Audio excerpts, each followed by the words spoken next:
Hello everyone. তো finally আমাদের Rishita ready, হ্যাঁ, বিয়ের আসরে যাওয়ার জন্য। ওদের লগ্ন ছিল রাত্রির 12টার পর।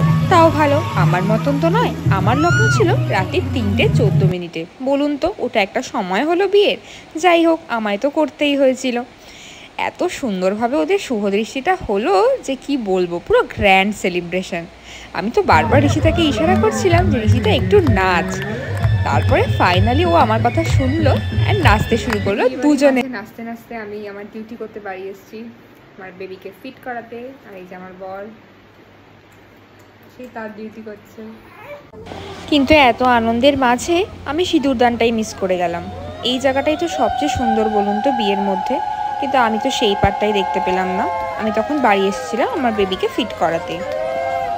ফাইনালি মোটার বিয়ে ইজ ওভার। বিয়ে শেষে এখানে আমরা বসিয়েছিলাম গল্পের আসর। আরে হ্যাঁ, তুই কিছু বল, তোর বিয়ে তোর কেমন লাগে? মানুষের বিয়ে কেমন লাগে? মানুষের বিয়ে কেমন লাগে ওর বল। আমার ভীষণ ভালো লাগে আমার বিয়ে। আর সব শেষে সেই দুঃখের প্রহরটা চলেই এলো। হ্যাঁ, ঋষিতা শ্বশুর বাড়ি চলে গেল আর ফেলে রেখে গেল শৈশব ও কৈশোর জীবনের 25টা বছর। আর আমিও সব শেষে বাড়ি ফিরলাম, কারণ আমার আছে ছানা।